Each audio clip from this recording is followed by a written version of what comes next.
नमस्कार. हिवाळ्याच्या थंडीत ऊब देणारा, नात्यांमध्ये गोडवा आणणारा आणि मनाला समाधान देणारा सण म्हणजे मकर संक्रांत.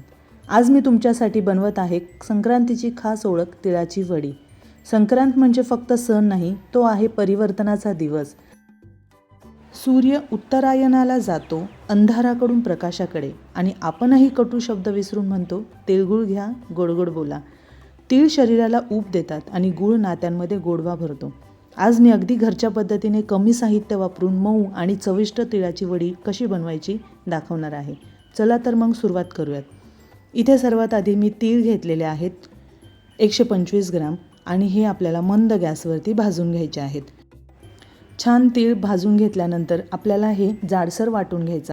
त्यानंतर त्याच कढईमध्ये तूप घालायचं आहे 1 चमचा, आणि त्यामध्ये आपण चिरलेला गूळ घालायचा आहे. तर इथे मी 100 ग्रॅम गूळ घेतलेला आहे आणि तो आपल्याला पूर्णपणे वितळेपर्यंत परतत राहायचा आहे. त्यानंतर गुळाला छान उकळी यायला लागली की आपल्याला त्यामध्ये वाटलेलं जे तीळ आहे ते घालून व्यवस्थित मिक्स करून घ्यायचं आहे. हे बघा, इथे छान बुडबुडे यायला लागलेत आणि गुळाला चांगली उकळी आलेली आहे. तर मी वाटलेलं तीळ यामध्ये घातलेलं आहे. साईडला ट्रेला किंवा ताटाला बटर पेपर लावून त्याला तूप लावून रेडी करून ठेवायचं. म्हणजे आपल्याला हे रेडी झालं की लगेचच गरम गरमच आपल्याला त्या ट्रेमध्ये ओतून घ्यायला. तर हे माझं तयार झाले बघा. एकदम झटपट आपल्याला हे मिक्स करायचं आहे आणि गरम असतानाच पटापट हे थापूनसुद्धा घ्यायचं आहे. तर ट्रे मी आधीच रेडी करून ठेवलेला होता. यावरती हे मिश्रण ओतून घेतलं आणि आता या पद्धतीने मी हे थापून घेते, म्हणजे आपल्याला याच्या वड्या व्यवस्थित कट करता येईल. तर ताटामध्ये सुद्धा करू शकता, फक्त तेल लावून किंवा तूप लावून ताटाला तुम्ही ह्या वड्या या पद्धतीने थापू शकता. पण मी बटर पेपर लावला आहे म्हणजे आपल्याला झटपट या वड्यावरती काढून घेता येईल यासाठी. तर या वड्या करताना तुमच्या लक्षात येईल की मस्त सुगंध आपल्या घरामध्ये दरवळत आहे.